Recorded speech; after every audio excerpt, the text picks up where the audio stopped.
Good evening and welcome to this council meeting.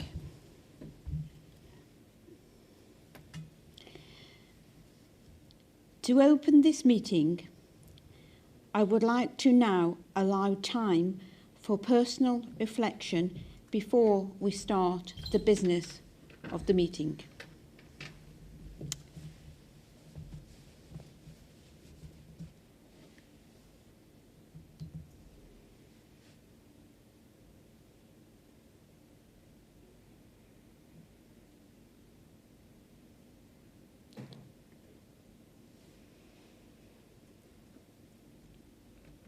Thank you. Please be seated.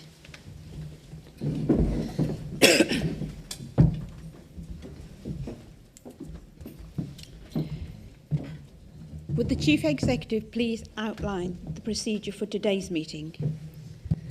Of course, Madam Mayor. Members, when speaking, please ensure your microphones are turned on. And if you wish to raise a point of personal explanation or a point of order, please raise your hand and the Civic Mayor will allow the member who's speaking to finish their speech before taking these. If you wish to leave the meeting before it's finished, please follow Standing Order A25.7 and give your apologies via the Head of Governance Support. Members, as usual, we are live streaming this meeting and therefore can you please refrain from accessing it in the room as it can cause interference for our viewers. We're certainly not expecting any fire alarm testing this evening, so if we do hear the recorded message, please leave by the nearest exit and Riviera Centre staff will be on hand to assist us. Please also ensure your mobile phone and iPads are turned to silent. Madam Mayor. Thank you. The purpose of this meeting is to deal with major issues for the well-being of Torbay and best interest of the community. As Civic Mayor, I will ensure that today's agenda is dealt with efficiently. Fairness will prevail throughout the discussions, with the meeting governed by strict procedures.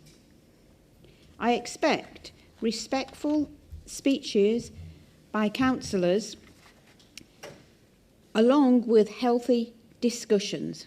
I will not tolerate inappropriate personal comments or repetition. Members, rest assured I will interject if necessary. I will call a break if the meeting is going beyond 7 p.m.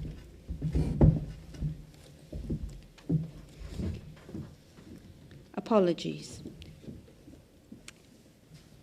Do we have any apologies, please? We do, Madam Mayor. So apologies for absence have been received from Councillor Barmby, Councillor Kennedy, Councillor Loxton, Councillor Manning, Councillor Sykes, Councillor Brown and Councillor Dart. And Councillor Emile has already notified Madam Mayor that she'll be leaving the meeting early at 6:30 p.m. Thank you. Do group leaders have any additional apologies? I believe that's all covered, Madam Mayor. Thank you. I propose the minutes of the council held on the 21st of July and 15th of September 2002 be agreed as a correct record. I believe I have a seconder in Councillor Long. I rise to second, Madam Mayor. Thank you. Members, those in favour, please raise your hands. That's unanimous, Madam Mayor. Thank you.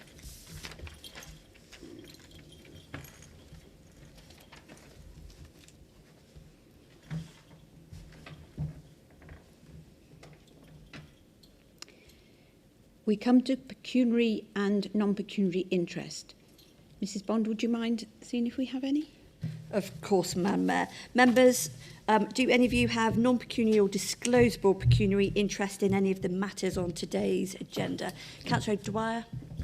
Thank you very much. A non-pecuniary interest in item 11 concerning Tor Vista, as I am a director of the TDA, which is the parent company of Tor Vista. Thank you very much. Thank you, Councillor Dwyer. Officers, are there any personal interests in any of the matter on tonight's agenda? There are none, Madam Mayor. Thank you. I have the following announcements to make. I had a very successful cream tea a few weeks ago, and I thank all those members who did attend. It was an excellent afternoon, well attended, and Tor Abbey were very fantastic in the way they hosted this event. I would also like to express sincere thanks to Kevin Dixon for the excellent talk he gave to us on Tor Abbey and other little historic works that everybody found interesting. At present, I seem to have raised over £500 for my two charities, the Guide Dogs for the Blind Torbay branch and the Phoenix Project, which is a project that supports young people with disabilities and mental health problems to socialise in society to avoid isolation. Since our last meeting, I have also conducted a further British citizenship ceremony, which I find very emotional, and I very much enjoy these, and it's wonderful to see these people who have now been given British citizenship and chosen to live in our beautiful bay. I've made some lovely friends through that event, and I look forward to doing it again in November. Lily, my consort, and I have done a little walkabout in St Mary Church recently, because I'm sure you're all aware, as Civic Mayor, I want to try and bring the mayoralty down to the community and help as much as I can whilst promoting the bay. On this little walkabout, we met a couple of nurses who specialise in home visiting in the community from St Edmunds. We also went to the coffee house and met some people on holiday to see what they felt about Torbay, which was very positive. And we finally visited a couple of charity shops and the air ambulance shop, currently in the Snooty Fox, were extremely welcoming and have asked us to go back. It was a real pleasure to visit those places. On Monday, you may know, some of you, that I attended the Woman of the Year in London with Pepsi and Lily. Again, a great event. Did some networking with people who actually thought Torbay was just palm trees, and it was great to be able to say, we've got much more down here, do come down and see us. It was a great day, and I think Pepsi was photographed more than anybody else. Just wanted to say, going forward, that my next civic event is a civic coffee morning on the 19th of November to be held at Oldway, and I hope as many of you as possible will be able to support that. Thank you.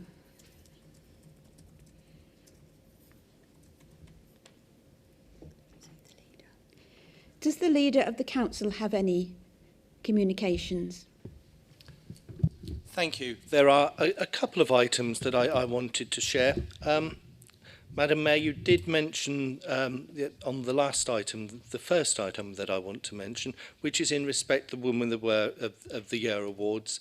I think it's important that I'm not sure how many other women from Torbay have been nominated to attend that event. It's only 450 from across the country, and I think it's important that we acknowledge as a full council that how important it is that our civic mayor was nominated to attend. So congratulations on behalf of the partnership in being nominated for that, and equally acting as an ambassador for Torbay at that event.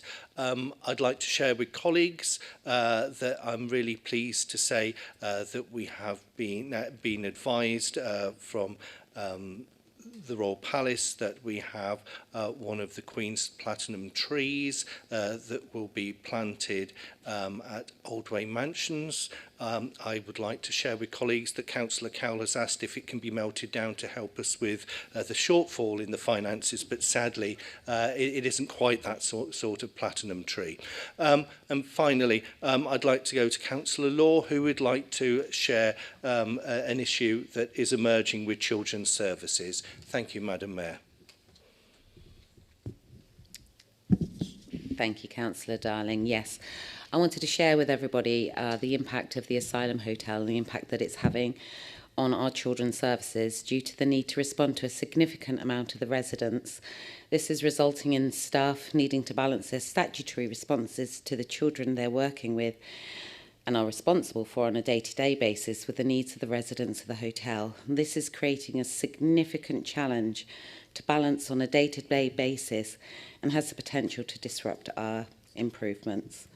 I'd like to take this opportunity to acknowledge all the hard work that our staff are doing in what is an unprecedented time, especially coming so soon after COVID, when, of course, these everybody was considered as key workers and was still meeting families out on a daily basis. So, yeah, I just wanted to make people aware of the fact that this is causing pressure. Thank you. Thank you, Councillor Law. Does the Chief Executive have any correspondence? No, thank you, Madam Mayor. Does the Overview Scrutiny Coordinator have any comments or communications? No, thank you, Madam Mayor. Thank you. The Council has received a petition for noting. Page 9. Mrs. Bond, would you mind presenting this to us? Of course, Madam Mayor. Members, a petition has been received requesting the removal of the recycling centre slot limitations, and it has approximately 29 signatures. The petitioner has requested that the petition is submitted directly to the decision maker, and therefore it will be considered by the Director of Place in consultation with the Cabinet Member for Infrastructure, Environment and Culture. Madam Mayor. Thank you. I now move to item number 7, which is members' questions. Members, I will interject if I feel your supplementary questions are a statement. Mrs. Bond, would you mind running through procedure and with members' questions, please? Of course, Madam Mayor. Members, the questions and answers have been circulated and are noted as submitted, and they are available, members, under your devices under the late reports pack. On behalf of the Civic Mayor, I will invite supplementary questions, and members, please remember that those asking a supplementary question, it must arise directly out of the original question or the reply. And the supplementary questions shall not include a statement.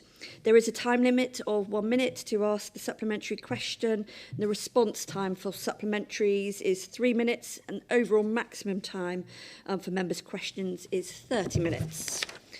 Members, on that basis, I'll start with question 1. But question 1 was in respect of how all councillors and members of the public are informed as to matters discussed at external bodies. In the absence of Councillor Kennedy, this question has been withdrawn. Moving then to question 2. In respect of the sad passing of the individual who supported and looked after the clock tower, and how they would be recognised and how the council will move forward in terms of ensuring the clock tower is kept in good order. Councillor Dwight, do you have a supplementary? No, thank you. Moving then to question 3, in respect of the lack of housing options for care-experienced young people and the progress in addressing that. Councillor Barron, do you have a supplementary? No, thank you. Question 4, in respect of the cost of providing free public toilets. Councillor Loxton also isn't with us this evening, so that question's been withdrawn.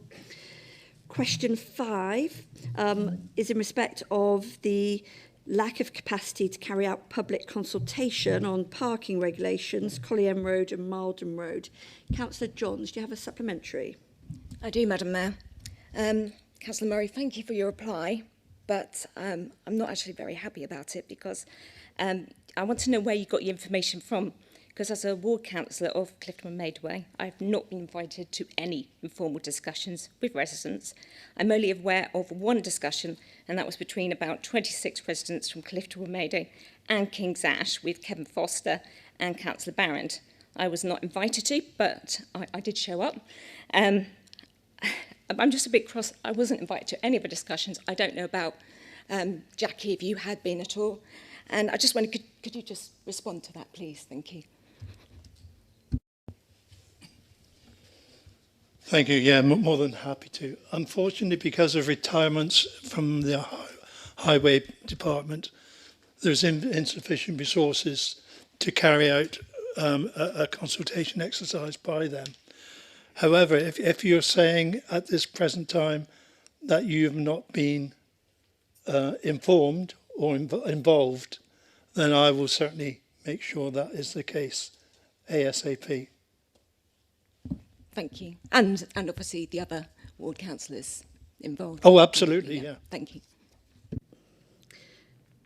Question 6, in respect of how many children in Torbay live in poverty but do not qualify for free school meals. Councillor Atiala, do you have a supplementary question? No, thank you.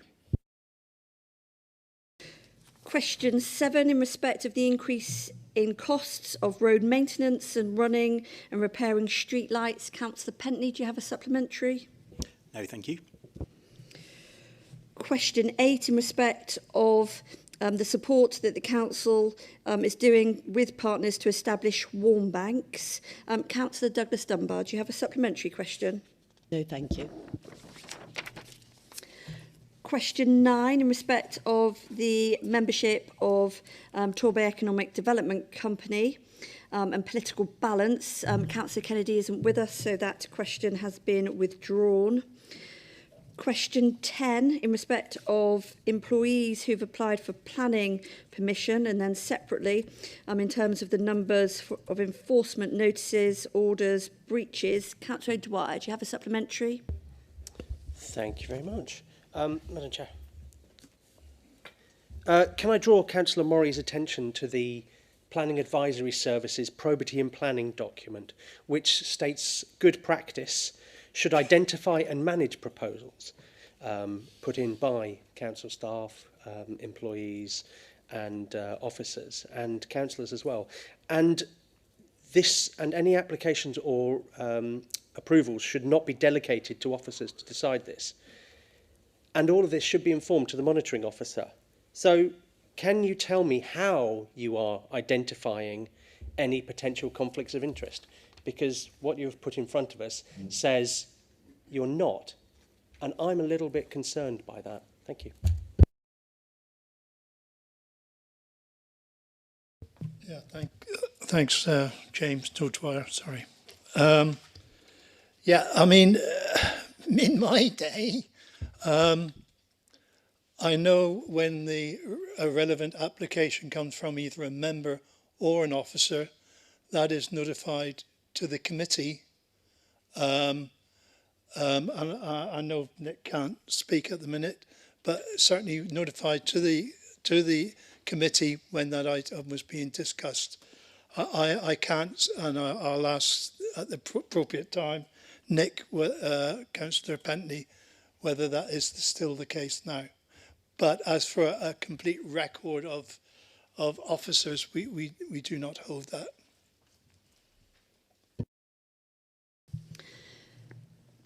Moving then to question 11, in respect of visitor connection and increasing footfall to Cockington. Councillor Barron, do you have a supplementary question? Thank you, Madam Mayor.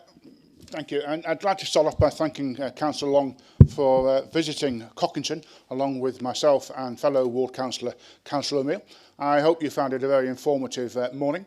It went on a little longer than we expected, but I think that really shows how much there is to take in. Just asking really a reassurance that as we go into the destination management programme, hopefully what he learned on the day from his visit about transportation and signage will be in his thoughts when he's going into developing this plan even further. And can just reassure me that, as he will do the residents of Cockington and the businesses alike, that you won't forget good old Cockington in the plans that you've got coming forward. Thank you, Madam Mayor.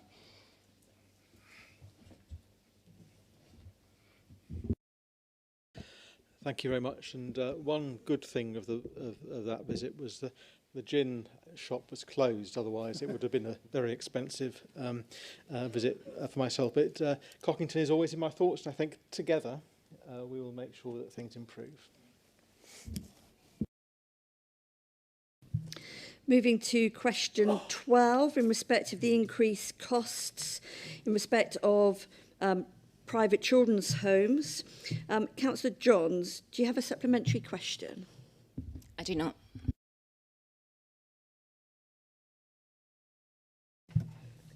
Question 13, in respect of the impact of inflation on the Torquay Town deal projects. Councillor Pentley, do you have a supplementary question? No, thank you.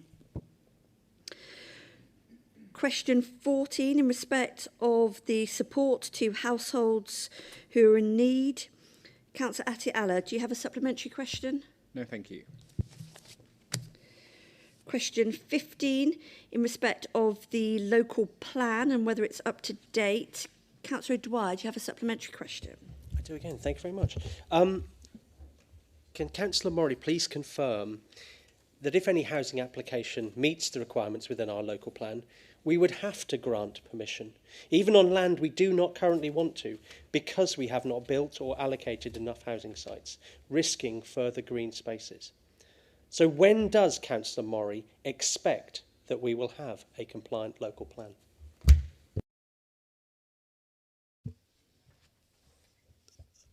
As you may be aware, James, you said you were going to be easy on me. But seriously, you're well aware that we now have the local plan consultation exercise, which would help to build up the next plan. The other question was application.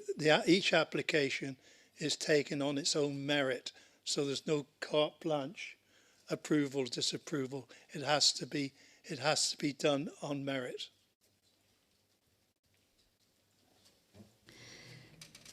Councillor Morey, can you turn your microphone off, please? Then the last question, question 16, in respect of securing funds for Safer Streets initiatives. Councillor Pentley, do you have a supplementary question? No, thank you. Madam Mayor, that is the end of the questions. Thank you very much. I move now to item 8, which is the English Riviera Destination Management Plan review. Please refer to page 13. Can Councillor Long please put the Cabinet's motion to the Council? Thank you very much, Madam Mayor. The previous destination management plan reached the end of its time period, so we need to have a refreshed plan. The new destination management plan sets out the vision and objectives, markets for growth, development of the destination management, delivery model and action plan to take the destination forward. There is a clear ambition in the plan for Torbay and the English Riviera to be the premier resort in the UK, where the built and natural environment plays its part and the climate emergency is addressed. And this premier resort aspiration is already attracting people who want to put events on. Somebody only this week contacted me on the back of reading this new draft plan and seeing our ambition and wanted to be part of it. So I think that's very, very good news indeed. The objectives of this plan will be achieved by attracting new and existing visitor markets, making the most of our natural and cultural assets, better management of the English Riviera and getting the basics right, and working better with our partners. There are 4 target market areas for growth: fun by the sea families, young actives, and that's whether that's sport on the sea or walking along our geopark, cultural explorers, and business tourism and events. There are 4 key themes: food and drink, on and in the water, where we'll probably find you, Councillor Darling, making more of our UNESCO Global Geopark, and culture and events. There are 7 priorities to take the plan forward. Brilliant basics, that's all about getting the bread and butter issues right, and our investment in Swissco and car parks are examples of this.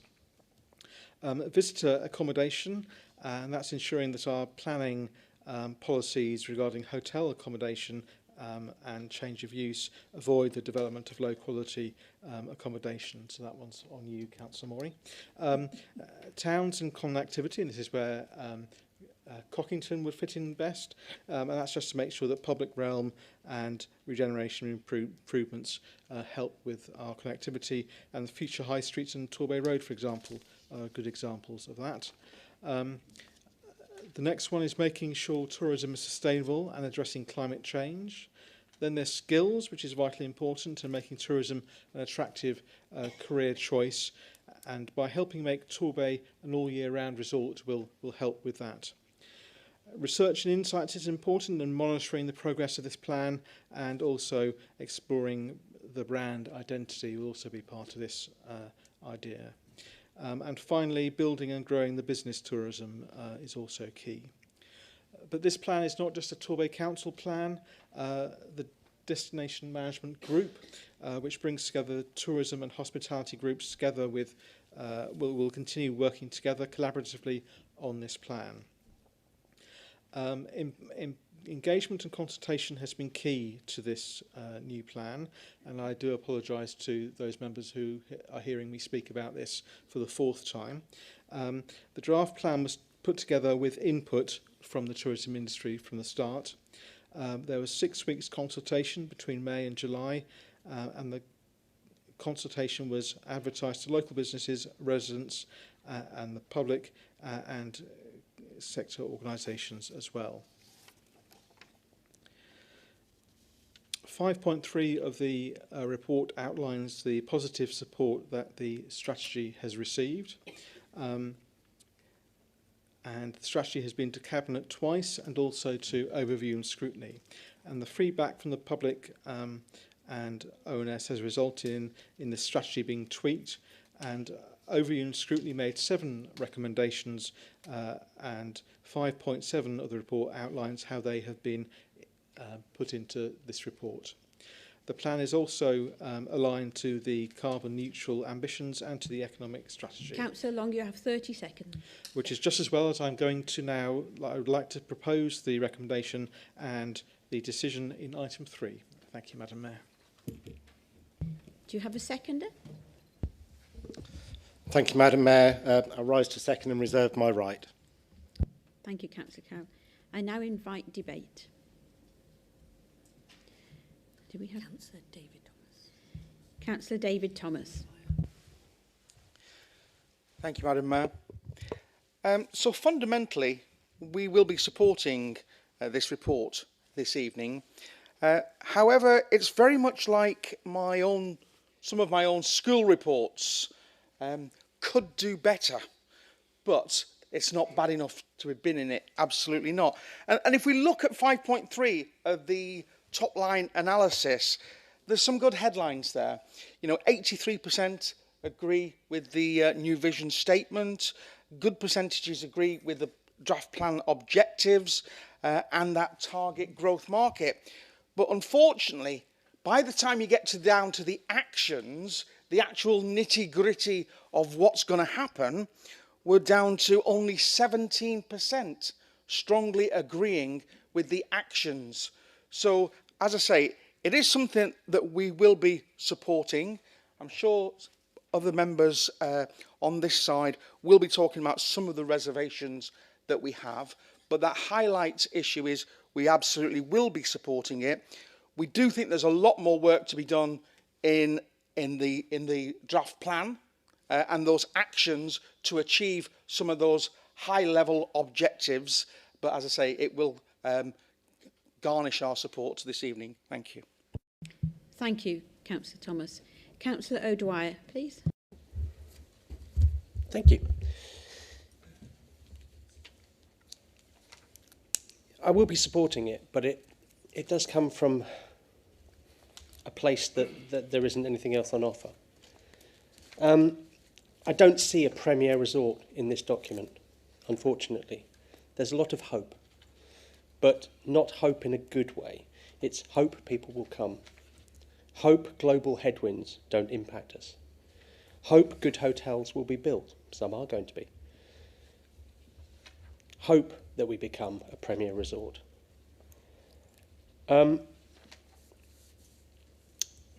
With regard to climate change, I thought we declared a climate emergency. That actually is one of our policies where the entirety of Torbay, not just Torbay Council, which many councils have done, but the entirety of Torbay will be net zero by 2030. That's what this council has approved.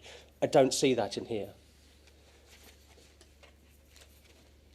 There's a bit in here to explore options. Actually, if you think that we're at the end of 2022, you've got maybe 7 years. Exploring options, I think you want something a bit stronger if you truly believed that you could even come close to a net zero. Should this document be suggesting electric vehicles get free parking? It could do. That's something that it could promote within all our car parks. If people are going to come here by car, please come by your electric car. Less emissions. Come to our charging stations in our car parks. That you might want to charge for. But park in our car parks for free, encouraging people, supporting people to make that change and attracting those customers that we want in Torbay. International markets also. They seem to get a token mention, possibly as they may fly here. And that is why it's a decision not to attract international visitors. I don't think that's the reason it's not in here. I just don't think anyone's really massively gone out of their way to consider it. They talk about ocean and cruise ships, but the amount of pollution there, if you're serious about climate change, is huge. We only would need a very small percentage of the 3.5 billion Asian market to come to Torbay, who might have an interest in Agatha Christie. We've had 2 Agatha Christie movies, international movies. There's a third one being made. I don't see us promoting that, and we know that is a really good international story that we can promote to attract people to come to the English Riviera. There also seems to be a lack of, for me, sport in this document. I know and see the amount of sailing events we have on. I don't really get that feel from in here, their importance. The number of hotels they support, they come back year and year. The kids that grow up and do sailing events here. It's a very big market. I don't get that feel or understanding that we see that, especially for shoulder times of the year, shoulder events, you could say. But there are other events that we could look to, not just sailing. Boxing, if that's your thing. We have the Riviera Centre, we have Clenham Valley. They could be sites. We've had international snooker events before. Again, I don't see any push to attract visitors for those kind of events in the tricky months that we've been talking about, and we want to, but it's not in here. So I will support it, but I just think it's lacking. I see the hope, as I said, not in a good way hope, but I don't quite see the ambition to be the premier resort to come here. Let's hope some attraction is built here to attract families. Or are we just going to rely on the kiss me quick hats? Again, there's no ambition that I see in here. It's hoping that the same old will attract more people. We could have more, as I said, we could have more cycling events. But we've got to go out and market ourselves to these people to attract them here. What can we offer? Climbing, sports climbing, growing market. It's going to be in the Olympics, or it is in the Olympics. You've got breakdancing. That is going to be in the Olympics of Paris. Why aren't we going? Actually, why not? Come to Torbay.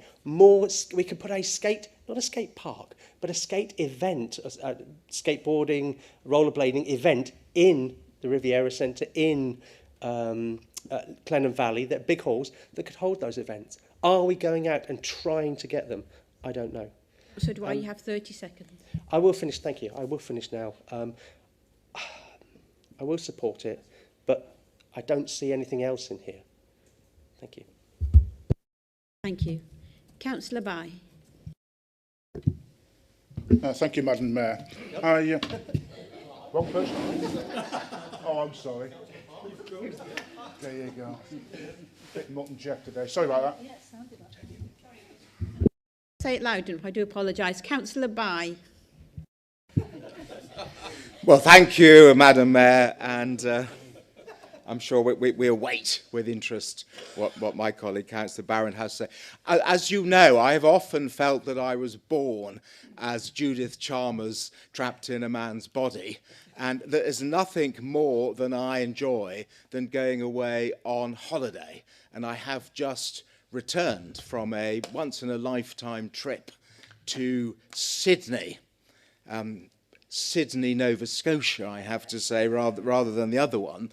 And I feel that I'm at liberty to make points about this strategy based on what I've seen elsewhere in Canada and North America recently and elsewhere in the world recently. And I think it's slightly different to the point that my colleague, Councillor Edouard, has made.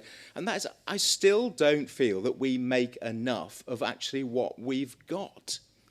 So stepping ashore in Sydney, Nova Scotia, which is a former industrial town, or stepping ashore in St John, New Brunswick, which has a rather less than glorious, enormous paper mill by what they celebrate as the Reversing Falls, places that have perhaps a little like places close to here fallen on hard times, but nonetheless you go ashore and it is extraordinary how you see the notices, the little plates everywhere telling you where to walk, what the attractions are, every little snippet of history, everything is presented to you in a way that is very simple and straightforward and actually makes it a very interesting visit, even if these places, and please, I hope I'm not offending anyone, they're not the places you necessarily go rushing back to. In Boston, in Massachusetts, they have the Freedom Trail. And like here, you know, our geography, particularly in Torquay, a very higgledy-piggledy sort of place, and lots of hills and corners and turns and twists, but you have a trail of bricks going through the historic centre, so even I can't fail to move from one attraction to another attraction. And again, all the history is laid out, all that is of interest is there to read, and people flock and celebrate and enjoy what in Boston is an extraordinarily historic and beautiful city. Come to Torquay, go to the railway station, arrive at the railway station that was built where it was built as a sense of arrival, to give a sense of arrival in the town. And there's absolutely no information whatsoever that would encourage you to visit Cockington, which is 10 minutes walk in one direction, or our marvellous Tor Abbey mansion, which is 10 minutes in the other direction. There's absolutely no information. And around the town, there is very little information in terms of all that we could be celebrating. Of course, we've got the Agatha Christie bust, and there's the Agatha Christie Mile, but there's nothing that points you in the direction or measures it out. You said earlier that you actually met visitors up in St Mary Church in Babbacombe, and that's absolutely wonderful, but they deserve applause for finding their way up there, unless they catch the open-top bus, and that's a very good link. Again, within the town centre, I suspect the majority of our visitors just stay in the areas around the town centre, the harbour and waterfront, and those are the areas with issues, as we know, and their experience might not be as great as we would like. So, to sum up, we could make more of what we've got. Of course, I will support this strategy and say well done to all those who've worked, but it's got to be a start. We've got the new hotels, great celebration with the Fragrance hotels. I'm particularly pleased to see work starting now at the Corbin Head Hotel, which seems to have started while I have been away, and I very much look forward to visiting that. Last year, the resort was absolutely packed in a way that it hasn't been since the 1970s. Some people may remember the 1970s. Some councillors may not. This year, it has been very difficult. This year, it has been very different. There have been certainly far fewer visitors, but we know that from feedback from accommodation providers. When people have a choice, and a choice to go abroad, they make that choice. We've got to do better to support our tourism industry. This is a start, but it could be so much better. Thank you, Madam Mayor. Thank you, Councillor Bai, and you have been missed, especially the support you give me at my civic events. Councillor Darling. Thank you, Madam Mayor. And I would reflect that colleagues opposite are actually, sadly, talking down Torbay and being somewhat begrudging. I would remind colleagues that it is the partnership between the Independents and Liberal Democrats that have actually developed this high aspiration for Torbay of being the premier resort. In all the years that the Conservatives ran the local authority or led the local authority before we took control just over 3 years ago, there was never that high aspiration. We have made a good start after significant disinvestment in the local authority of more than £600 million, and the financial gap that we know that we've got due to austerity and the uncertainty that we've now got with the Khazai Quatain and his budget is really challenging for us, but we have invested. Equally, we've given certainty to certain parts of Torbay, such as Paynton Harbour, where one can see that the investment around the area, because we withdrew the threat of redevelopment that there was hanging over that site previously. Colleagues, I would suggest, if colleagues opposite would stop talking amongst themselves, that we have taken on thinking places, and we've tried to get our community, and we've more than tried, we've got our community together about what the narrative is around Torbay.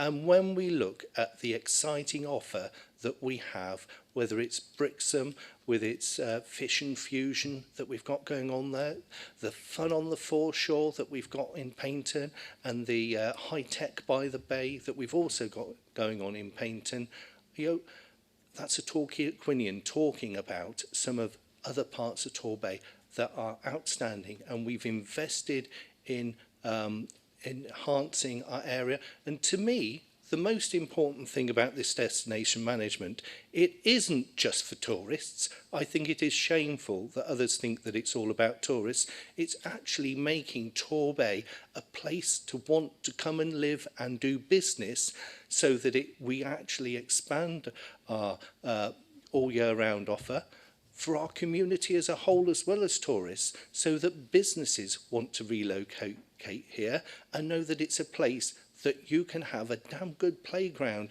for your family to come and enjoy. We need to be talking up Torbay, and this does that, and I hope that we get unanimous support for what we know we can achieve, which is being the premier resort for the United Kingdom. And we should not be mealy-mouthed in talking it down, but getting it behind and giving a good push. Because the more of us that are doing that, talking up Torbay, the more likely we are that we will be successful. Thank you, Councillor Darling. Councillor Barron, do come in now. Thank you, Madam Mayor. I'll even put the speaker on. Thank you, Madam Mayor. Forgive me, I'm still kind of scarred from the thought of Judith Chalmers, Councillor Bye, so I'm still a bit shaky, forgive me. Thank you, Madam Mayor. The point I'd like to really pick up on is I'd like to welcome the ambition to achieve the additional £75 million of tourism in spending, and the 1,500 new jobs by 2030. I believe that 1,500 may well be whole-time equivalent, so that could actually be more employers than the 1,500. Where I have my reservations in achieving that, and I hope we can, I really do, but I am concerned that we're already in the middle of a housing crisis. I see job vacancies being advertised, so there appears to be a shortage of people to fill the vacancies. So I would imagine, and I'm obviously colleagues opposite will correct me if they think I'm wrong on this, that 1,500 will require new people to come into the bay. And as the leader has already indicated, he hopes that people and businesses will transfer into the bay, relocate, I should say. So that really does, I'm concerned about the added pressure on the housing crisis, which has already been announced. And whilst I have no desire to be a slave to house building, I hope that we can take this into account, that we want these people here, we want these jobs, yes, but we're going to have to sort of make sure that they can actually achieve that by making sure that they've got homes to come and live in their restful period between their jobs. And I do hope to see some of those 1,500 jobs, obviously, in my sunny village of Cockington, obviously always an ambition, keep getting in there. Thank you, Madam Mayor. Thank you, Councillor Barron. Councillor Cowell, you did reserve your right. Thank you, Madam Mayor. I think the ambition to achieve that Premier Resort status is one that we are fully supportive, certainly on this side, and I believe across the chamber. We have seen quite significant investment from this council since 2019 because we managed to get control of our budgets, particularly around children's services, and reinvest that money into some of those resort facilities, such as the new LED lights, improving the railings in many areas of our seafront areas. But equally, we've also been able to invest in the tourism company and support them, particularly through events and so on, which are an important part of the Bay's offer. But there is that natural offer of Torbay. You know, we have that heritage. We have the Geo Park. We do have the history of Agatha Christie and the Singer family, and it'd be remiss of me not to plug Oldway. Your Tor Abbeys, Kent's Cavern, Cockington, you know, the whole town of Brixham. So we are fully aware of the pressures and the costs that come with trying to promote the golden nugget of having that fully costed ambition. The tourism sector is worth over £500 million to our Bay's economy, and in actual fact supports in the region of 7,500 jobs. But there was a comment also about sport. In the early days of this process, people would not be surprised that I asked the question about why aren't we promoting sport? And the telling answer came that we haven't got the infrastructure for sport in Torbay. That's a legacy of neglect of investment in sport in Torbay for the last 10 to 20 years. Something that we would dearly love to turn around, and given the opportunities and the release of the playing pitch strategy is something that we would completely support. I remember the days when the hockey festival used to be absolutely mobbing around Torbay. In fact, it reached beyond Torbay's boundaries, and every green pitch in Torbay was used as a pitch. It brought thousands of people in. Now it's a much, much smaller event, and my friend and colleague, Councillor Emile, is still heavily involved in the festival, and I believe it celebrated a milestone this year, 70th year, and I think most of those pitches were purely at Clenham Valley. So we do need to make sure that as part of that ambition for that investment in sport, that can attract. We've got the Velo Park, we've got an international standard BMX track at Parkfield. You know, we should be building on those. We've got that natural ability to attract. We've had cycle races come through Torbay, and some years ago we actually had the Olympic torch travel through via Tor Abbey. So yes, definitely, absolutely see the need to encourage that sports tourism. It is extremely valuable. But the report and the strategy does refer to water sports in general. So there is that nod towards the fact that we should be making more of our wet side of the bay as well as on land.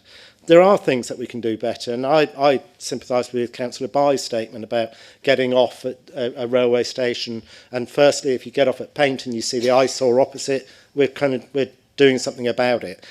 If you get off at Torquay, the signage is poor, and I totally agree. Signage to Cockington is lacking. But we are investing in Lymington Road coach station, an international coach station, so that the welcome there will be a much better offer than it has been for the last 20 years when it's just been dereliction, and it's been most unwelcoming. So there is those little steps. These ambitions come with a pound sign, don't forget. And our budget, as we've heard, is £96 million less than it was 10 or 11 years ago because of the austerity cuts. And who knows what's going to come down the road. I'm hoping that we're going to have a decent financial settlement so we can continue that journey of working with the private sector and all our partners to invest in tourism to achieve that ambition of becoming the UK's premier resort. Thank you, Madam Mayor. Thank you, Councillor Cowell. Councillor Murray. Thank you, Madam Mayor. Can I say to Councillor Bye first, one Judith on this council is enough. So don't go there. But just taking up Councillor O'Dwyer's point, and indeed adding to Councillor Cowell's information, sport, and you're bound for me to say this, sport has been and is a priority for this council, whether it is on land or whether it is on sea. We are, with a small group of officers who are doing magnificent work, we are trying to work to attract many more events, sporting events, to the area. And of course, we also work very closely with Sport Torbay, who indeed we gather information from and help from the individuals, clubs, etc., and their expertise. We also have been working and will continue to work with the national bodies of each sport. We've found that beneficial in the past, and we need to capitalise on that more now. And as Councillor Cowell did say, imminently, we will be presenting a sports pitch strategy to support not only existing clubs, but to entice more sport into Torbay. I can't remember it before my time, Councillor Stockman may, but as we know, 1948 we had the Sailing Olympics. Councillor Stockman can possibly remember that. I can't. All right, she'll hit me in a minute. But it is actually trying to, obviously not Olympics because we passed that, but enticing more sport events into the area. So we need to sell it more, and I think the time to sell it more is not only now, but once the playing pitch strategy comes about. Thank you. Thank you. Councillor Chris Lewis. Thank you, Madam Mayor. Councillor Darling, sorry. Councillor Darling, you talked that we're not being constructive. I think we are. We're trying to be...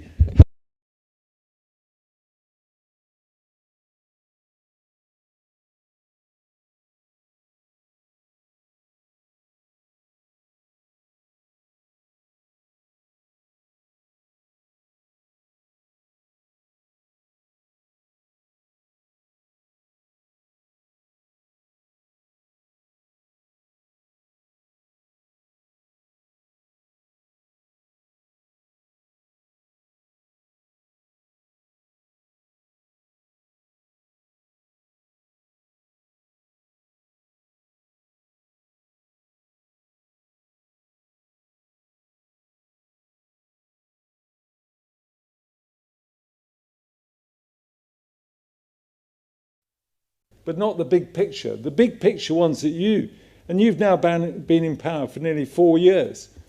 What have you actually delivered? I mean, we're not having the capital report that we were, but you look at those, all on hold. You know, for years you said, oh, Way Mansions will be transformed. Vote Lib Dem. Here we are, nearly 4 years later, and we're in the same position. Exactly the same with the pavilion, in the same position. You know, I could go on. Councillor Cowell, you said, oh, we've done a marvellous job because of the budget. We managed to find the money. And then we see in the report we're 3.5 million projected overspend, 1.5 in children's services, which you just spoke about. Black hole of 12 million in the capital project. Is that good? Is that getting hold of the finances for Torbay? I don't think so. You can't blame everything on the government.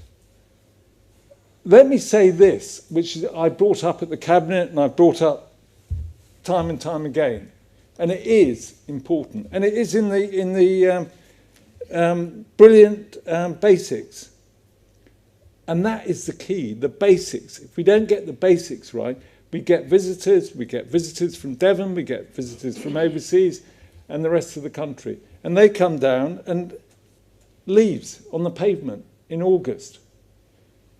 Weeds still on the islands in the middle of the road. You go past the zoo in Paynton in August, covered in weeds. The car parks down at Goodwington, covered in weeds. If we want to be a premier resort, we've got to get the basics right. I mean, I congratulate you that a lot of that was done in September. When I drove around in September, a lot of the leaves had been cleared up, probably waiting for the next lot. A lot of the weeds have been taken out down by the zoo. Brilliant. Cleared most of the trees and things from the island in the middle of the road. Let's try and do it for the whole year round, and especially for our main tourist area. None of us are trying to be, we're trying to be constructive. And I hope you'll take on board the constructive views that we've given. We put them at Cabinet. They haven't gone into the briefing. I am disappointed at the number of people who have actually responded. If the report is correct, 109 people online.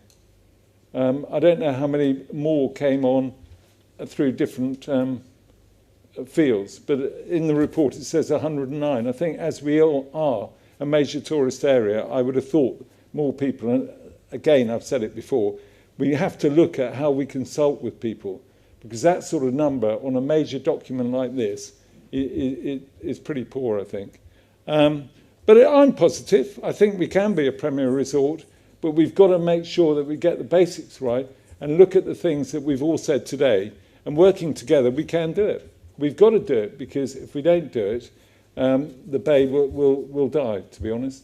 We've got to get it right, and the only way we can do it is all pull together. Thank you, Madam Mayor. Thank you, Councillor Lewis. Councillor Nick Pentney. Thank you, Madam Mayor. I just wanted to point out, Councillor Lewis quite eloquently pointed out the achievements of his administration, which I think jars quite profoundly, because I remember in the dying embers of the previous administration how much Councillor Lewis was keen to distance himself from the Conservative elected mayor and saying it wasn't a Tory administration, so you cannot have your cake and eat. You can't be selective and say we did that and weren't responsible for the bad stuff. I just think that needs clearing up. Thank you, Councillor Pentney. Councillor Stockman, please. Thank you, Madam Mayor. So, contrary to what Councillor Lewis says, I actually do think that we can blame this government for the state that local governments are in. And if you could prove to me otherwise, that the grants to all local councils have not been slashed in the manner that they have been in the last 10 to 12 years, then I'd be very grateful. But to finish on a couple of positive points, in any given strategy, you won't have the whole picture. And I'm sure that a really good marketing strategy will be carried out over the next few years, given that everybody is so positive. And I'd just like to finish on a really positive note for someone that has travelled the world. When I come back over Devon and Torbay and look down to see where we live, I am very, very grateful of the beautiful place that I was born in. I think its natural beauty sells itself. I think, obviously, with more investment, it could be better. And wouldn't it be lovely to have so much money that we indeed can get all the basics right? And, you know, who knows, you might have another chance at doing that. I look forward to it. Thank you, Councillor Stockman.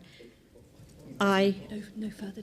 As there's no further hands showing for debate, I return to Councillor Long for your right of reply. Thank you, Madam Mayor. And some colleagues have picked up on some of the points I was going to make, so I won't be as long as I was planning to be. But I just wanted to pick up on a couple of things that Councillor Lewis mentioned, and Councillor Pentley mentioned having it both ways. And Councillor Lewis, you started off by saying that railings weren't important, and then saying that the basics you needed to get right. And personal explanation. If basics are so important, I do question why the Conservative voted against the budget for the paint and seafront lights. And in terms of the place-based stuff, the last administration may or may not have been Conservative, depending on what mood Councillor Lewis is in.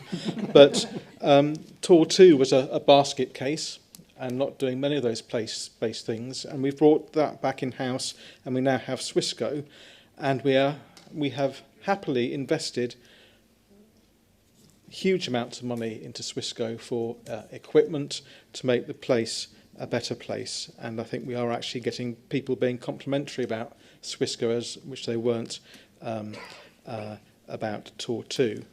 And I don't think many people in Paynton, particularly people who live or work around Paynton Harbour, would recognise the story that Councillor Lewis said about Paynton Harbour, because we had people who work on Paynton Harbour coming to us saying that they weren't really prepared to invest in their businesses down there because of the threat of regeneration. And we took that threat away, and it is now a thriving Paynton Harbour. I would have been very interested to read Councillor Thomas's school reports. It'll be interesting to see what the voters' report will be in May next year on both of us, in terms of how they mark us.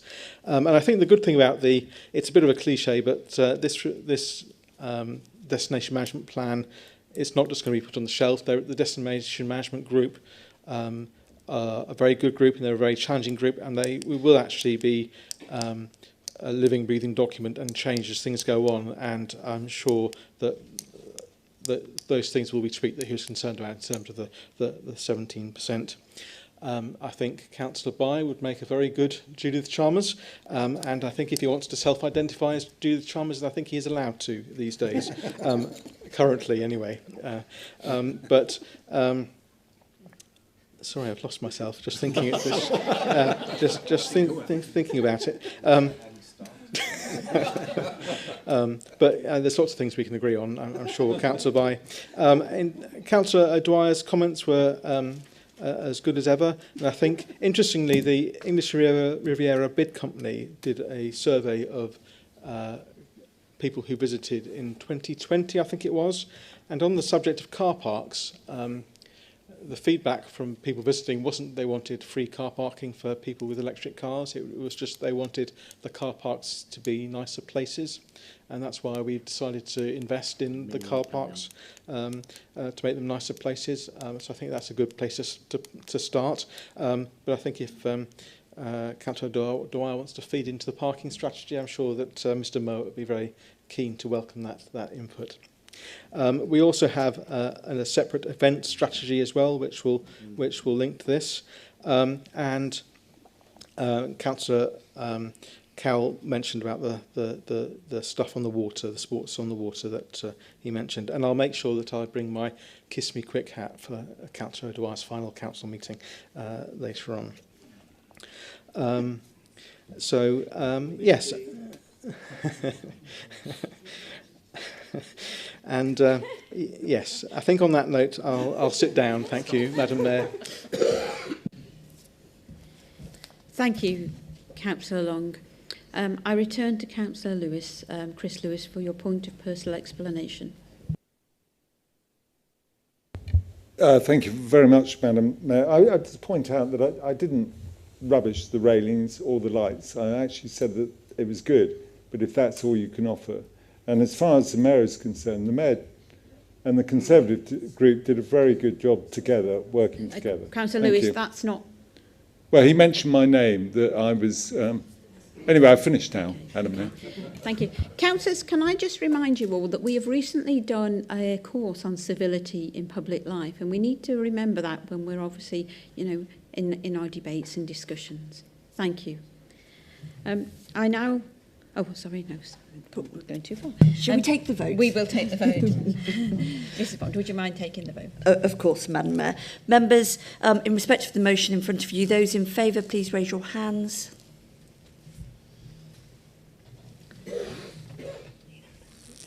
Madam Mayor, I believe that's unanimous. Thank you.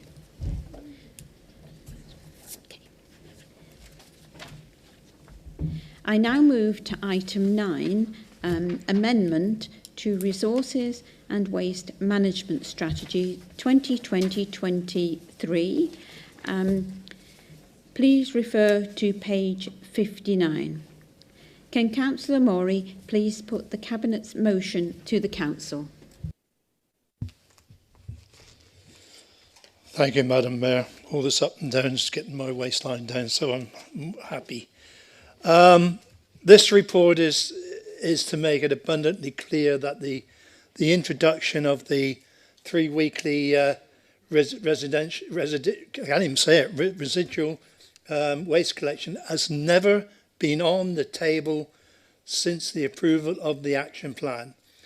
However much some people may wish to try and make political capital out of this, it is bound for failure, as the action plan removed any faint possibility that a 3 weekly collection was even going to be looked at. So to remove any doubt, as reference to a 3 weekly was still mentioned in the strategy, it became clear the strategy required amending to mirror the approved subsequent action plan.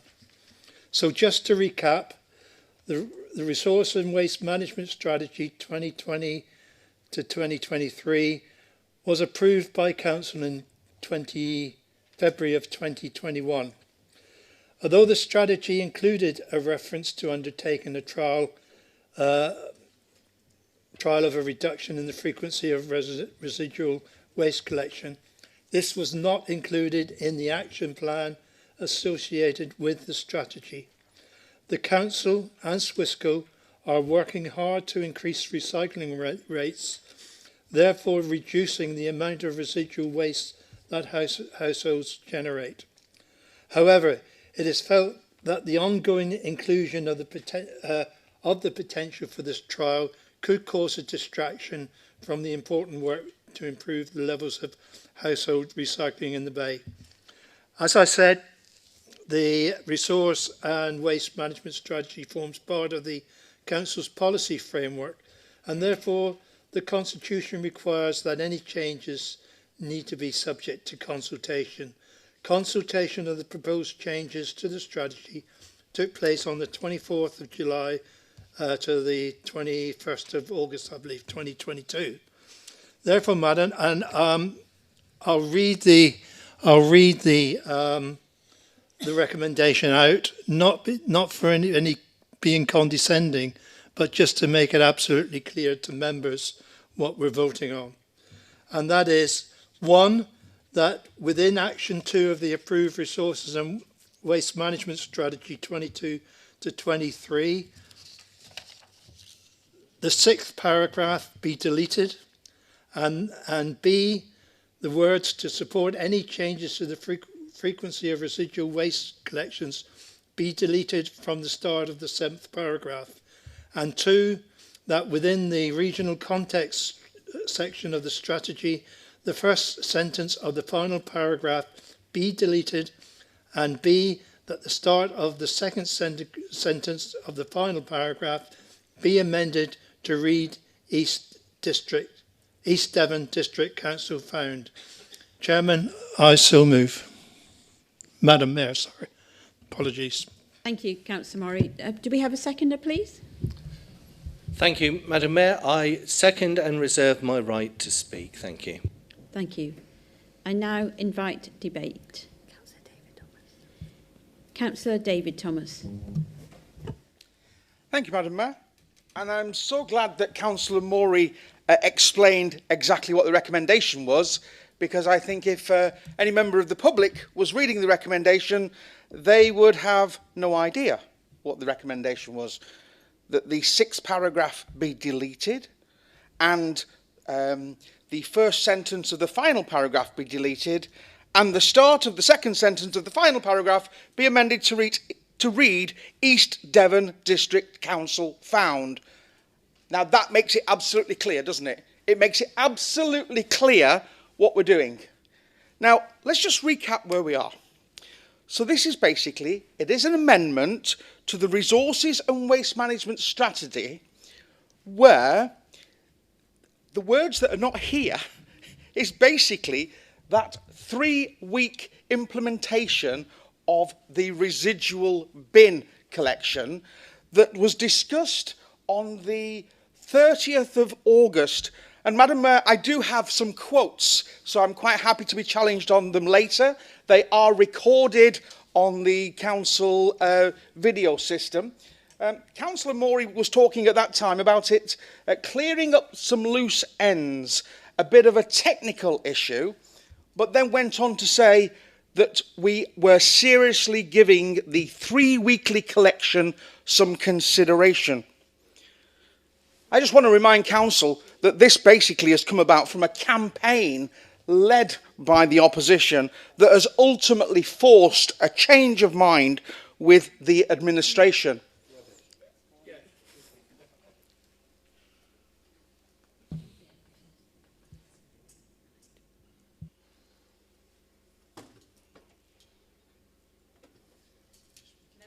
Remind you to keep silent while a member is speaking.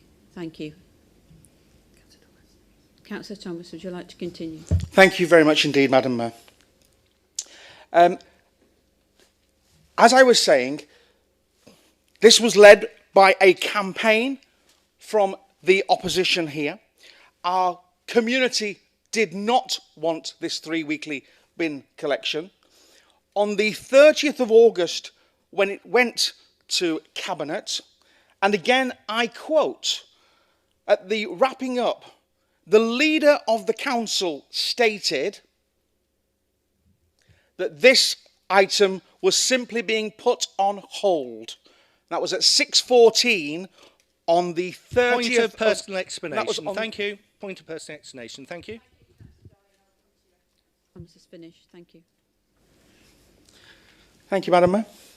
That was at 6:14 on the 30th of August, and as I say, that was recorded on the council video system, and I've gone back to view that. But we've heard this evening from Councillor Morey, and again I quote, "It's never been on the table," is what he said this evening. It's never been on the table.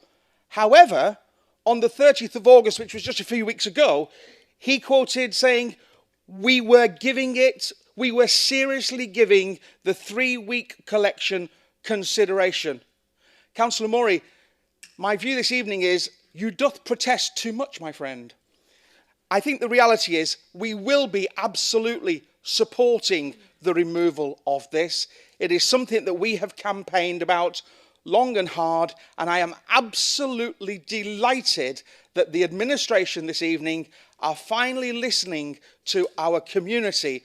My only grave concern is this just on hold because an election is looming? Thank you, Councillor Thomas. Councillor Darling, I return to you for your point of personal explanation. Yes, and Madam Mayor, it is an extremely distasteful modus operandi that Councillor Thomas has regularly at meetings. He did this earlier on at the Cabinet meeting where he misrepresented a colleague from the Cabinet, and again this evening he's misrepresenting what I said, because at that evening I went back and checked. Councillor Darling, is this a point of... Yes, it is. It is, Madam Mayor, because it's what Councillor Thomas was suggesting that he'd put into my mouth and referring to what I said that it was put on pause. And Councillor Thomas, would you kindly not interrupt me? You get all upset and flustered when other people interrupt you, and yet you're quite happy to do it to me, and that's shameful. So, Madam Mayor, I'm concerned because when Councillor Thomas put those words into my mouth at the Cabinet meeting on the 30th of August, I went back and checked, and I actually shared with you that evening Madam Mayor, that Councillor Thomas had misrepresented me, and I did fear this evening that he would do the same again. Madam Mayor, it is totally unacceptable that Councillor Thomas chooses to do this. If he... Thank you.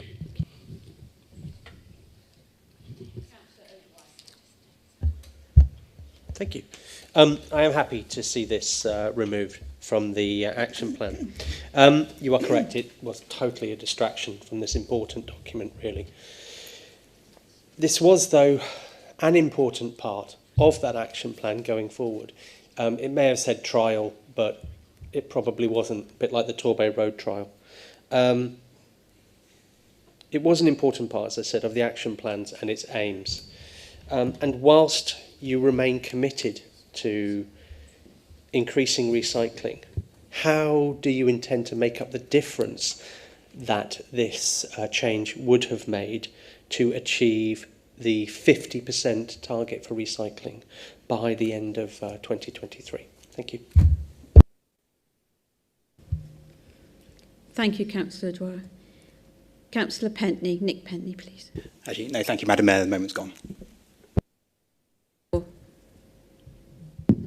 Thank you, Madam Mayor. I just wanted to say I'm really glad it's taken it out. This has been taken out of the strategy. I think it's a great shame that we've had to waste public resources and time of officers and all of this, even this discussion here tonight, just to remove this element because it's been twisted, turned and used by the opposition in a way to actually put fear amongst our residents. And I really resent fear-mongering. I really resent twisting things around. And I think this is what's gone. So I think it's a shame we've had to waste money taking something out of a strategy.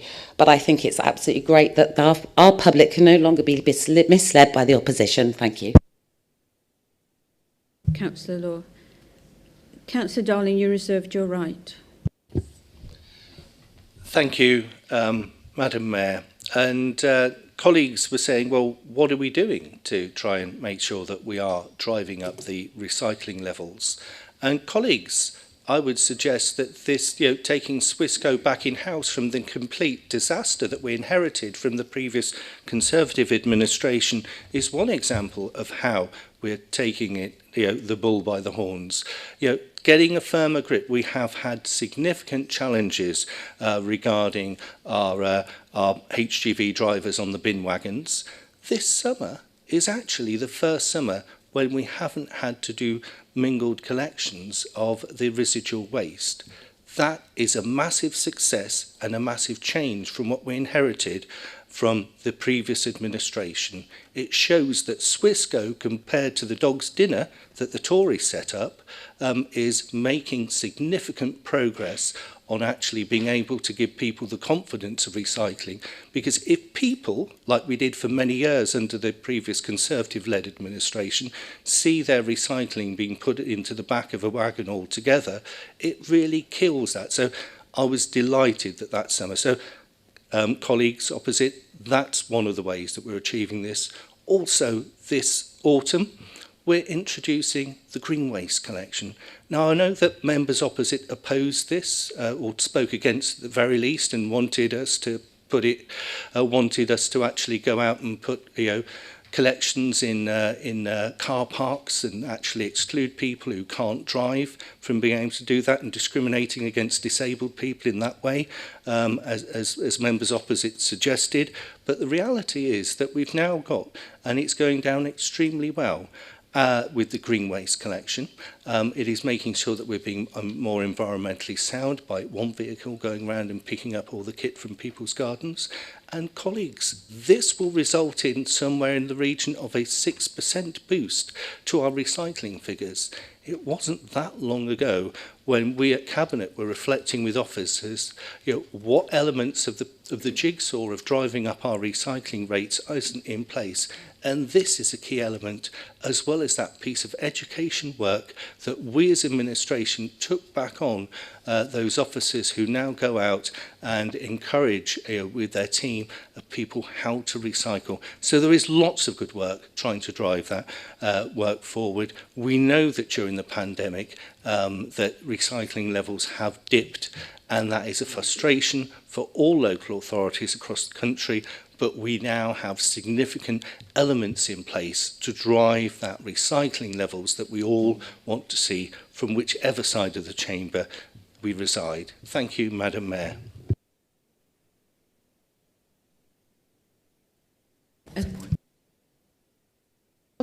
What is your point of explanation, please? Thank you, Madam Mayor. Councillor Darling has just spoke about the green waste, and he spoke about the members opposite not supporting the green waste Councillor strategy. Foster, this isn't a personal explanation, is it? No, but it's an explanation because it's personal to all of us, because we did vote with the, as far as I'm aware, we did vote with the green waste strategy. We raised concerns, Councillor Foster, but we did vote with it. Councillor Foster, Thank you. No, please, thank you. Thank you. I now return to Councillor Murray for your right of reply. I'm going to be brief, Madam Mayor. David, what a load of codswallop. This is, as I've stated... Councillor Murray, yep. You're testing my patience a little bit today. I like that. So please just be respectful to others if you can, please. Everybody, I won't go there. Okay. This is a technical piece of work, as I've said already. However, it does appear, and it will appear to residents, that Councillor Thomas, as leader of the Conservative group, it will appear to the residents that because he's making such a fuss over it, he disagrees with the deletion. I think it's a very careful road to follow.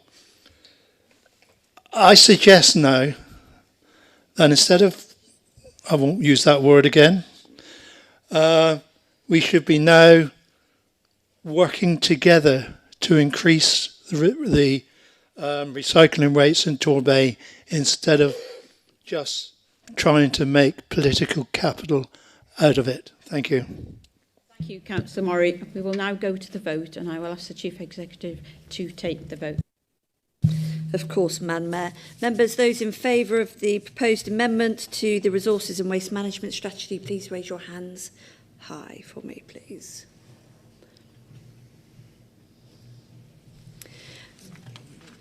Madam Mayor, I believe that's unanimous. Thank you. Members, we have been going now for some time, and it's probably appropriate to take a short break.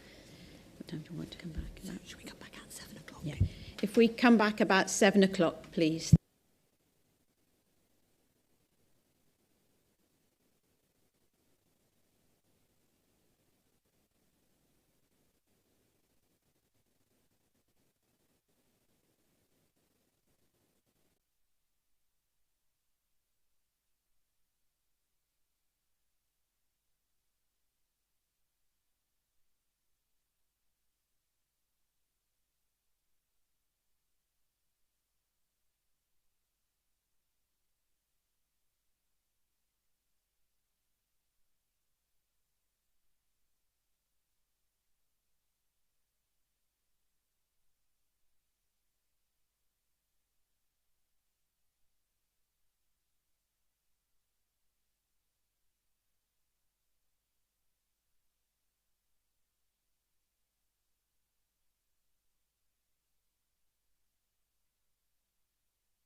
Members, can we start to come back together, please?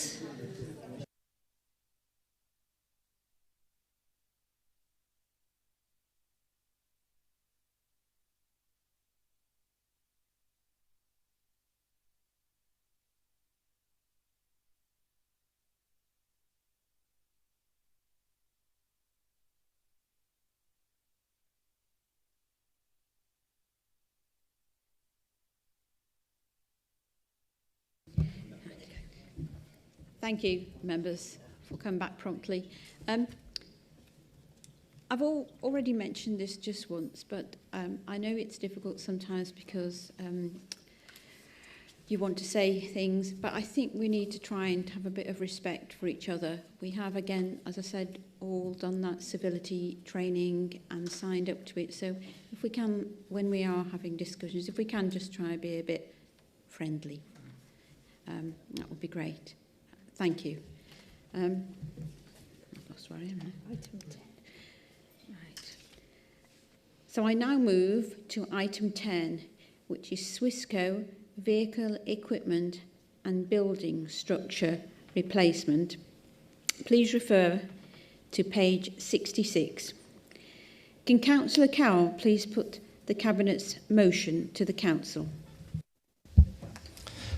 Thank you, Madam Mayor, and I would hope that this will not be a controversial decision tonight and indeed be the start of a new harmony within the Council chamber.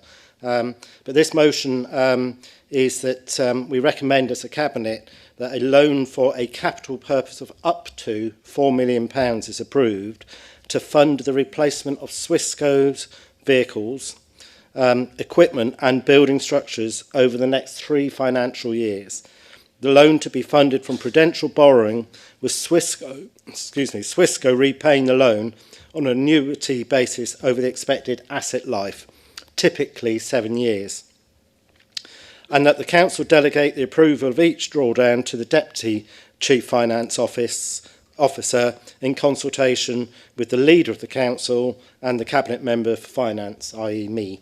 And the reason it's the Deputy Chief Finance Officer as opposed to Mr Phillips is that he is on the board of Swissco, so there's no fear of a conflict of interest.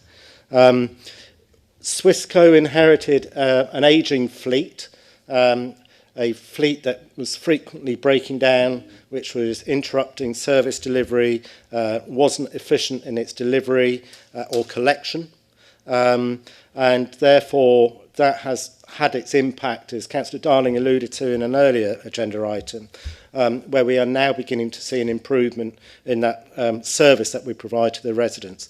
And it's our residents that see the services by Swissco on a day-to-day basis, and that's why it's important that they're given the tools that equip them to deliver the job.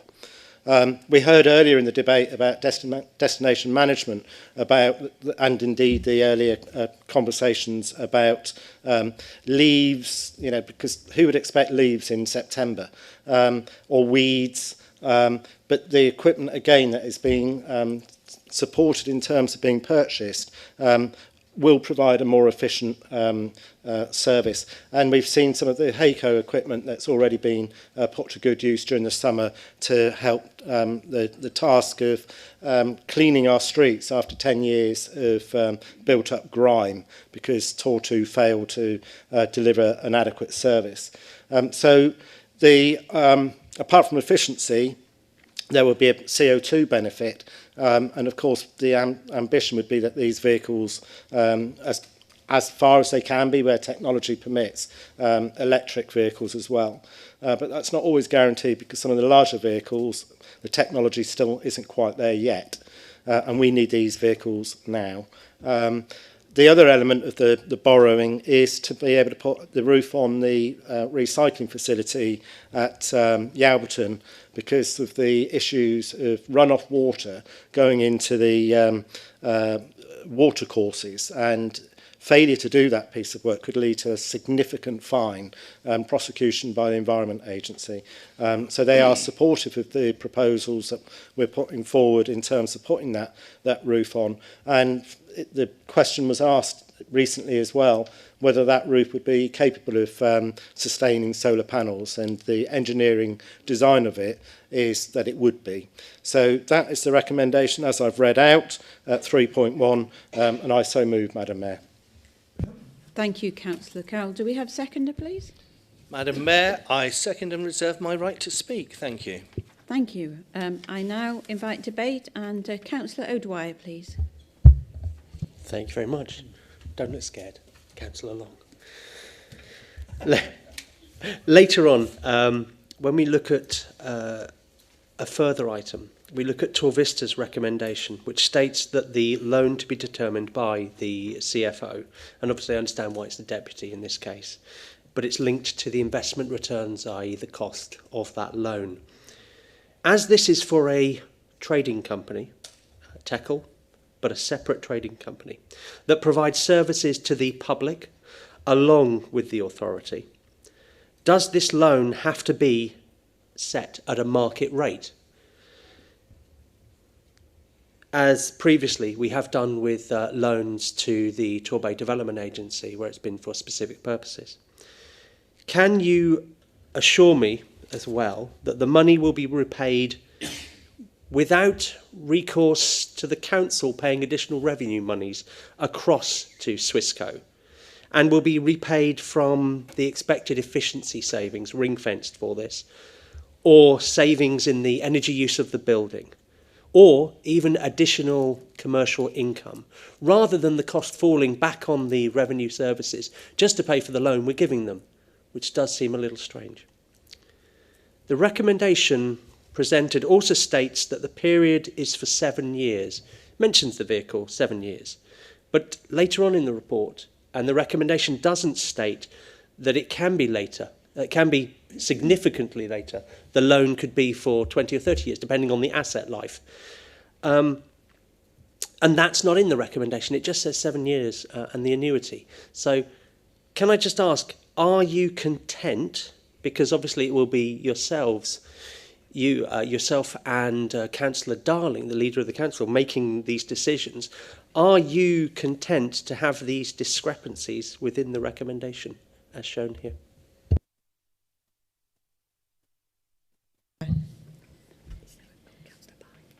Councillor Bye. Thank you, Madam Mayor, and I'm so very sorry I was away for the civility training, but if we can arrange a session, perhaps with the monitoring officer, I would make the time available. I absolutely support this proposal to borrow the money to invest in Swissco in new equipment and trucks. And with regard to the earlier debate and the earlier recommendations, hopefully with this investment, the Torbay Council recycling rate will get back up to where it was when I left office in 2011. There's been some very interesting conversations and interesting points made, but I've had professional confirmation we are still only at 37 or 38%. We got up to 43, 44% in the early days with Tor 2. I think the key with these things is to nurture and invest, but to nurture relationships. Counts has had a very good presentation from Matt Rees, the Chief Executive of Swissco, and I was very impressed, and I'm inviting him to accompany me around Wellswood and see various issues in the Wellswood ward. This investment should get Torbay back on track to where I left it in 2011. Thank you, Councillor Bye. Is there any further debate? No. Councillor Darling, you reserved your right. I'm happy to go to the summing up. Thank you. Councillor Cowell, would you like to apply? Thank you, Councillor Darling and Madam Mayor. I think within the Swissco business plan, the payback of this loan is very, very much embedded. And what I'm content about is it will be a drawdown basis. So each of the purchases for equipment will be drawn down and then will be consulted on between the Deputy Finance Officer, Councillor Darling and myself. We will be analysing it on each case-by-case basis. It does say typically 7 years, and it would depend on the expectation of that asset. But I think it does, also, well, the business plan for Swissco is also targeting that growth in its own income opportunities. The getting basics right, as we heard earlier in terms of the destination management plan, was important. That is something that we as an administration tasked Swissco to do, is to get the basics right, to make sure that we had a summer without commingled waste. That's getting the basics right, and that's what's been successful. Once you get that bedded down, you've got that steady supply of staff and HGV drivers and loaders, then you can start diversifying your offer. And in terms of the commercial waste in particular, that is something very much that the Managing Director of Swissco will be turning attention to in the coming periods. So there isn't a lot to respond to in terms of the debate. It is an investment in services. It will help improve efficiency of collections. So I'm quite happy to move to the vote, Madam Mayor. Thank you, Councillor Cowell, and I will ask the Chief Executive to take the vote, please. Of course, Madam Mayor.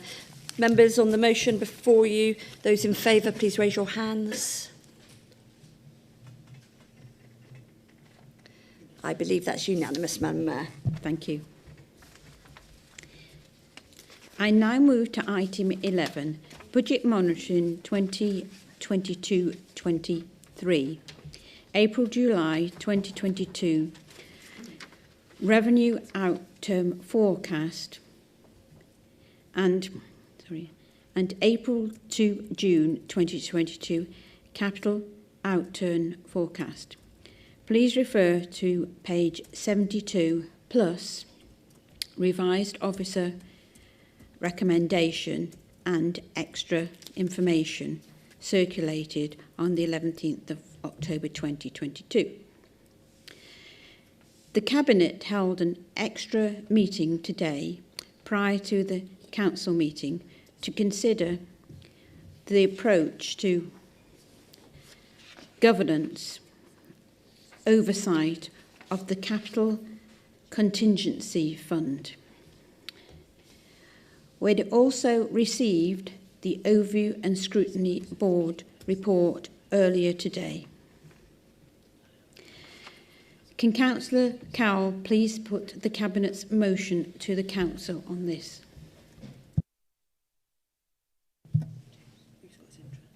Is it okay if I declare my interest, Madam Mayor? Thank you.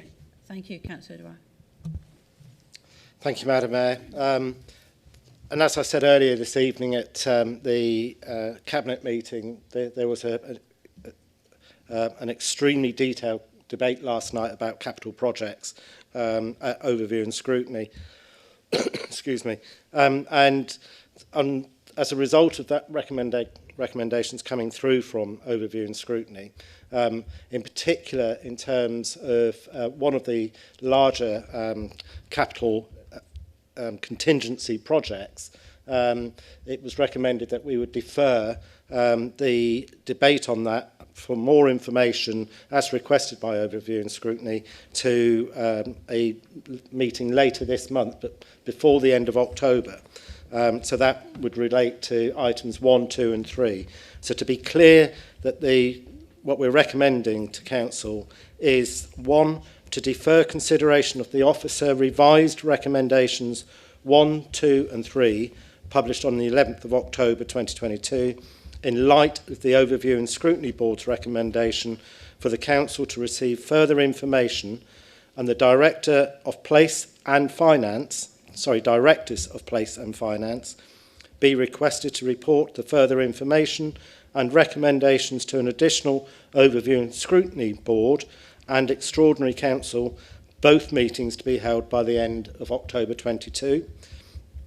And 2, the Tor Vista Homes Working Capital Facility be increased from 1 million to 1.5 million, with the rate of interest on the loan to be determined by the Chief Finance Officer, linked to prevailing council investment returns on the date of drawdown. So that should be absolutely clear as to what the recommendations are.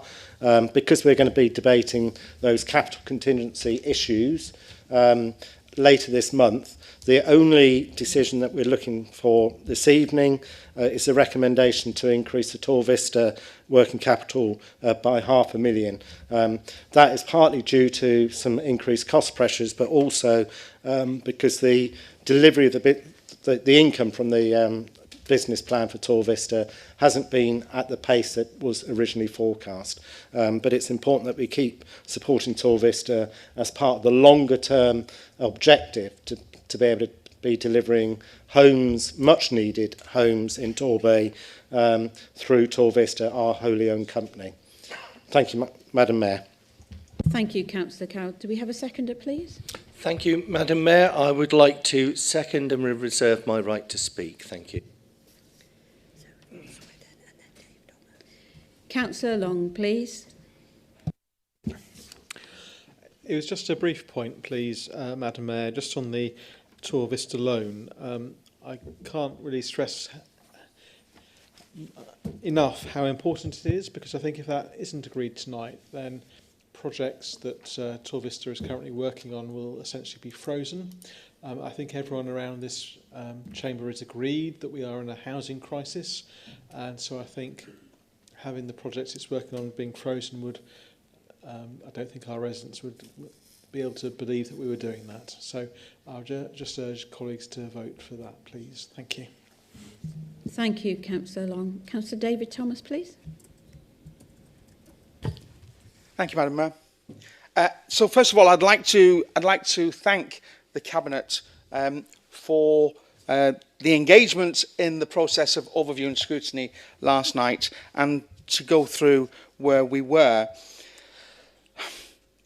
On the basis that there are so many questions that are still to be answered on parts 1, 2 and 3, it does really bring into question where we are with Tor Vista, because there's so little information in the pack here.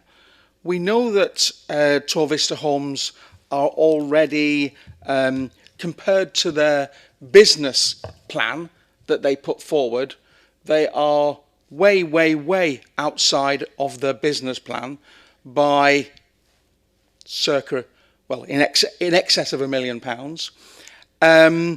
And there is a request here to extend that current facility by another £500,000, and the rate of interest will be determined when the drawdown takes place, which indicates that the rate of interest isn't going to be determined tonight, which indicates that the drawdown isn't required tonight. And if it's not required tonight, why isn't this included within all the other information that's coming back within 2 weeks' time? Now, I'm sure that most members around the council will know that there is a brand new business plan coming forward from Tor Vista Homes to kind of show us, members, where we currently are against the old business plan. This seems to me like putting the cart before the horse. We're actually basically saying, okay, we need to urgently take this decision tonight to increase the support by £500,000 tonight, but in a couple of weeks' time, we're going to give you a new business plan. It's almost like going to the bank manager and saying, I've got an overdraft for £1 million. I'm working on a new business plan. Can you give me the loan tonight for £1.5 million? And I'll come and see you in 2 weeks, and I'll present you with the new business plan that will show you how we're going to fund the £1.5 million that you're going to give me tonight. But give me the money now, and I'll show you later what I'm going to do. That just seems, you know, we talk about finance, you know, as being the bedrock of any organisation, you know. Cash flow is king. And at the end of the day, you know, if there's a massive, massive problem here in Tor Vista, which potentially it looks like there may be, I don't know. We haven't got any reports that says it. It's just a request to have another £500,000 now. and yet the Cabinet have kind of extended the time to the end of the month, I was kind of, tempted to put an amendment that this is included and pushed back to the end of the month to give us that opportunity to have that understanding, because when it was presented, it wasn't presented as this is the reason why we need the money now. It's just, let's make the decision now, put the money and sort it out now, and then when we discuss the business case in a couple of weeks' time, it'll be, well, we've already done that. And that causes massive concerns for me. To be honest, it also causes massive concerns for the opposition. We want to support Tor Vista Homes. We want to actually make sure that it delivers what it says on the tin. But we also know that this report, where we currently are, is budget monitoring for the first 3 months. Councillor David Thomas, you have 30 seconds. Thank you. This is for 3 months, right? We know the position where we were 3 months ago. We know we got a £12 million black hole in the capital, 3.2 in the revenue, and yet we want to bung in another 500,000 without any paperwork, causes massive issues, and therefore we can't support it. Was considering a deferment, but at the moment we can't support for those reasons. I really hope somebody opposite can give me the reasons why we need to support it tonight and why we can't wait for the business case. That's what I'm asking. Thank you. Thank you, Councillor Thomas. Do we? Councillor O'Dwyer. Thank you. If I talk about lost it on my iPad. If I talk about the bits that have been kind of deferred first. It is on. Hello. If I talk about, I want those 30 seconds back, thanks. If I talk about the bit that have kind of been deferred first, you want 8 million, you don't want 8 million. It's urgent, and Councillors Darling and Cowell will be consulted in private with the finance officer to make a speedy decision, but then we don't actually have the information required to justify it. Is it even best value? I can't talk publicly about it. There might be bits in part 2. I've got to say, it doesn't appear great to partners, to investors, or I suspect our auditors, or the public either, on this front. Moving on to the Tor Vista, I will support the Tor Vista bid. Obviously, I've declared a non-pecuniary interest because I sit on the board of the TTA, which is the parent company of Tor Vista. I will support these monies because I have additional knowledge of the situation here. But I fully understand any reservations that colleagues have across either side, because there does seem to be a lack of information on why and what the monies are required for. I know Councillor Cowell has kind of suggested what they might be for. It's not maybe the total of what the monies are required for, because it's as a going concern for the next financial year.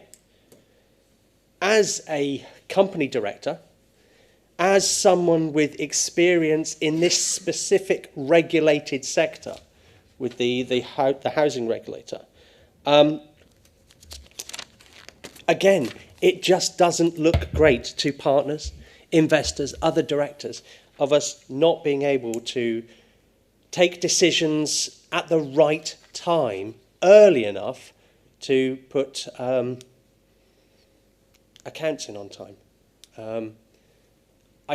I will support it because I have that additional information. But as I said, I fully understand why there may well be reservations. There is a business plan coming up, and that would explain more. It would be ideal to have that now. We don't have it.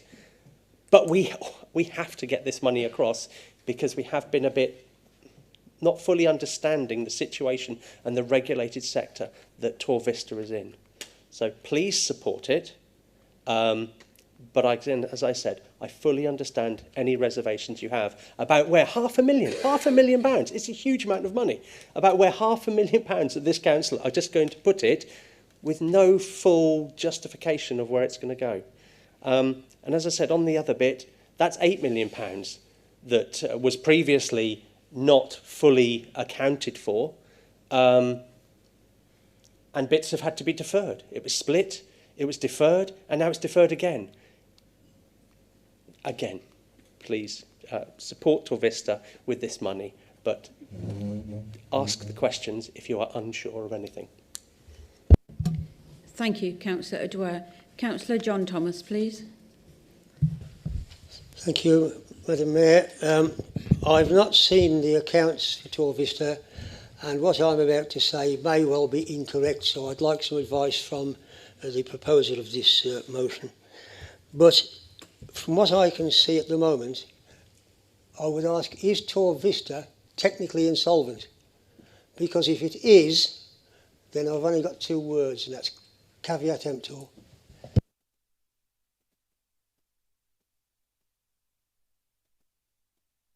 Thank you, Councillor Thomas.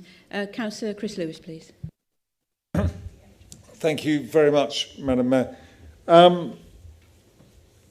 I'd like to thank the Cabinet for delaying this decision until the end of the month. We looked at this first quarter report when it came out about 2 weeks ago, and I and Dave Thomas were on the Overview and Scrutiny Board at that time, and we made our views known that we couldn't support the 12 million capital to fill in the black hole.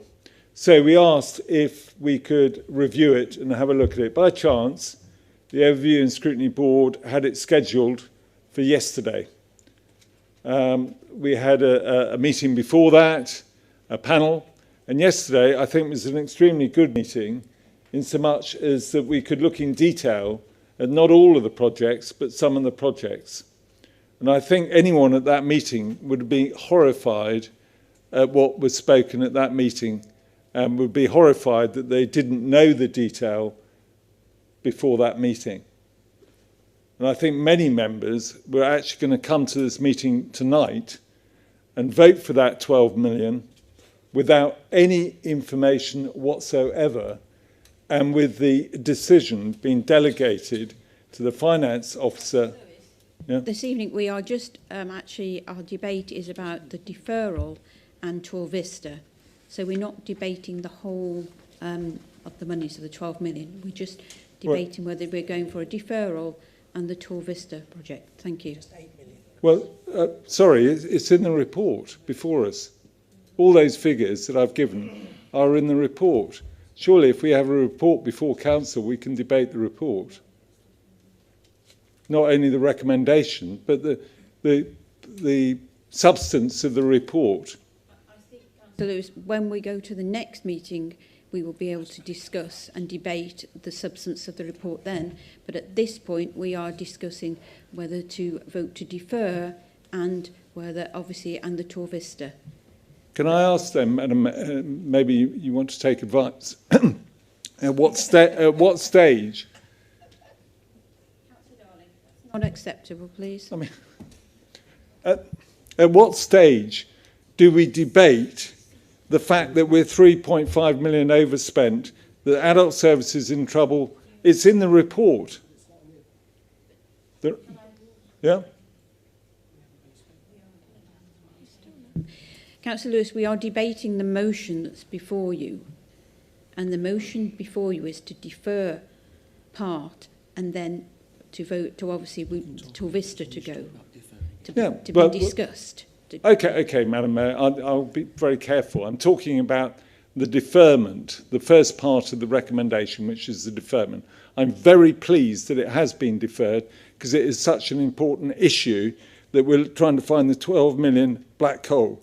I've never seen such a bad position at Q1, and that's why I'm delighted that it is deferred and going in 2 weeks' time, so that all members can actually find out what the information is before voting on that. Well, it's 8 million additional, but 12 million to fill that black hole. So thank you for your patience, Madam Mayor, and I'm sure people between now and in 2 weeks' time will find the information and we'll be able to back up the difficult position we're in. Thank you very much. Lewis. If there's no further debate, I'll return to Councillor Darling. You reserved your right. Thank you, Madam Mayor, and I'd like to thank you from the bottom of my heart for helping those who find it hard to debate opposite. Thank you. Councillor Darling, it's not acceptable. Councillor Cowell, I'll come back to you for your right of reply. Yeah, thank you, Madam Mayor. And yeah, I think the challenge is there's been some comments made tonight about, and it's been repeated, about the £3.5 million on revenue. We're talking capital tonight. And the challenge, and I've made it absolutely certain and clear in an earlier speech, that we will be delivering a balanced budget by the end of this financial year. We are taking the steps necessary, and those increased costs are a result of the inflationary pressures exacerbated by the disastrous mini-budget of a few weeks ago. But the real debate that we'll be having about the so-called black hole, 12 million black hole, a lot of that is likely to be done in part two because of the sensitivity of the commercial nature of some of those debates.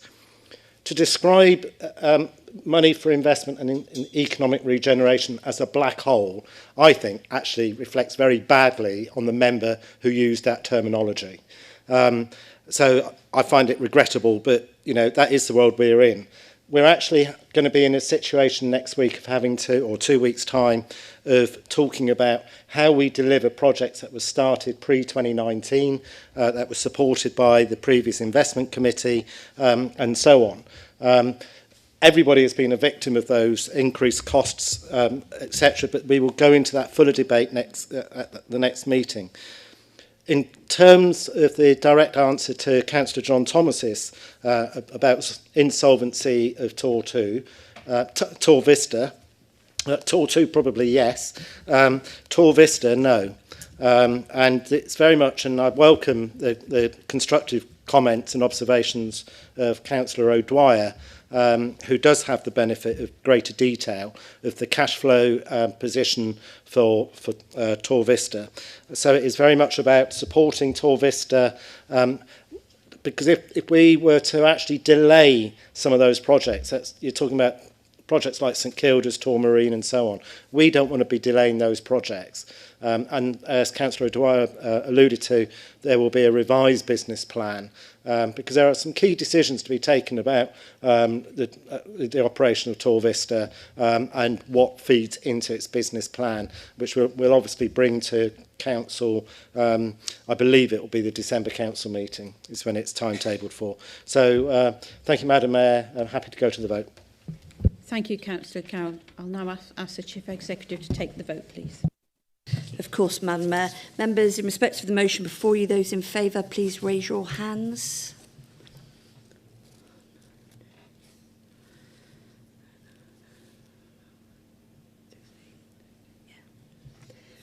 Those against?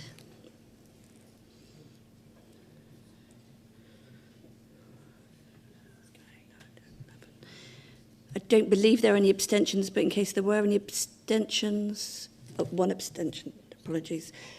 Madam Mayor, motion is carried.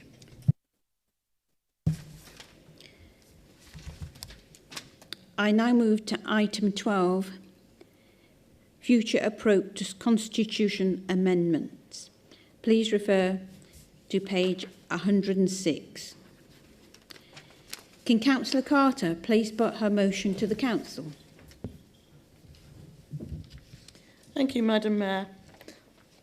As you're all aware, this item refers to our Constitution and how changes and amendments are made to it. Our Constitution is constantly reviewed by the Council's monitoring officer. At present, minor changes such as legislative, I knew I was going to do that, all right, changes and job titles changes, where there is no choice or a decision needed, then the monitoring officer can make these changes. Where there are changes which require decisions, then the Council Leadership Group would be consulted. And this group consists of the group leaders, deputy leaders, and the Overview and Scrutiny Coordinator. If they do not agree on the changes, then the changes would go to full Council. If they agree on the changes, then all councillors would then be informed and advised of the changes. A review of this approach by the Council Leadership Group found that in order to be more transparent and accountable, the Constitution should be significantly changed or amended, and this is the item before you this evening. If you refer to Appendix 1 on page 112 of the report, you will note that the alterations proposed to Article 13 of the Constitution, and that is the additions and deletions, and they're clearly highlighted in red. The proposal is that in future, any significant changes or amendments to the Constitution should go to the full Council for approval, and any minor technical, administrative or legal changes will continue to be administered by the monitoring officer. This is in order not to burden the full Council meetings with the high volume of minor changes. I therefore propose that the recommendation on page 107 of the report, that is, that the proposed amendments to Article 13 of the Constitution, as set out in Appendix 1 attached to this report, be approved. Thank you. Thank you, Councillor Carter. Do we have a seconder, please? Madam Mayor, I rise to second and reserve my right. Thank you. I now invite debate, members. There's no indication, Madam Mayor. Okay. Councillor Cowell, you reserved your right. Nothing to add. Councillor Carter, I return to you for your right. Happy to go to the vote. Thank you. I'll now ask the Chief Executive to take the vote, please. Of course, Madam Mayor. Members, in respect of the motion before you, those in favour, please raise your hands.